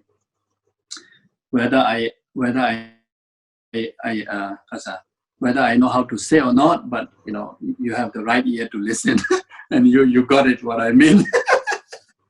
So like that. So I hope that I really believe that all of you have understood what Geshe Langri Thangpa tried to teach us, what Geshe Chekawa's effort to reveal this teaching, to the public, so that we have chance to refer to these teachings and practice in our best. So don't rely on me, don't refer to me. So please directly refer to the verses, directly refer to Geshe Chekawa, Geshe Chengawa, Geshe Langri Thangpa, Geshe Nomtempa, Lama Atisha, Nagarjuna, like that. And so then everyone, try everyone's best to, practice our very best, because it is so rare and so precious. I will do my very best, and I hope you will do your very best, and like that. Okay, so thank you very much for Shantideva study group in Israel, led by Tal, and my connection, started, since Venerable Rita. Venerable Rita is the one that who actually inspired, and I think Venerable have suggested Shantideva study group to invite me. And when I saw Venerable, I think in Switzerland or somewhere, I don't know, somewhere in long time ago, so Venerable advised me that you should go to Israel. Then, of course, Suki and Tal and the team, they put so much effort to get visa and this and that. And when I was in Israel, had such a meaningful Dharma time, which continue all the way up to now, even though physically didn't get a chance to visit often, but your hearts are always with me, my hearts are always with you, and I hope physically also we are able to enjoy the Dharma together. And I appreciate, and also the technicians, who make this link possible for so many others to have this Dharma session without any obstacle. So I appreciate. Thank you so much. So those of you that who, so this will be last session for this round. So in future, when the time is conducive, we may have some other session in future, but for this round, this is the last session. And those of you who want to continue to have some Dharma classes, together with me, then most likely by next week, Sunday, the FPMT Australia, the national office, and combined with the rest of the centers, so they are asking me. They are asking me to do, weekly Dharma teaching. So I will be going through the collection of Lojong teachings, which is called the Great Collection of Lojong. Even the adverses is actually from there. So there's 60, 70 over different Lojong texts composed by so many different Indian Pandits, the Kadamba masters, etc. So so I'm going to go through the reading of those texts. So actually this is the one, this one. So can't see. No. Okay. Yes. Mind training. Okay. Yeah, good mind training teaching. So this one last time Kendi Tan in Malaysia brought for me. So so thank you. I'm using this text. This teaching was requested a few times, but never able to do, because usually when I tour, each center has a very short time, and there's so many texts there. It's not able to finish. And when I was a resident teacher in one center, also we just selected subject. I cannot do whole teaching. Unfortunately, I have the oral transmission of the entire collection of the teaching, the great collection of Lojong from my late master, and so I think with this blessing, this for some people may be beneficial, because many of the texts hardly cover, even in the broader platform, it hardly cover. There are so many texts we are not even aware there's existence of that, you see. So if we go through from the very beginning, page by page, verse by verse, at least, how extensive explanation we do, but at least read, at least everybody able to read through it. I think there will be some benefit. So I'm going to do that. And those of you who want to join, you can, I think Tal may announce from here, because the FPMT Australia, they're going to contact Tal. But otherwise, you can, because I'm going to offer this teaching through YouTube channel. So the FPMTA or FPMT Australia National Office, so they are creating the YouTube channel. So even the name may be FPMTA YouTube channel. So once you look into their website or their Facebook, you will know how to access to that. So in one way, I think you don't even need this accessing kind of ID. I think as long as you know the channel, you can just access to it, access the teaching like that. So if you want, and you are most welcome, because there are some individuals who are asking, they want to join, they're asking if there's any other teaching. So I'm saying especially for those people,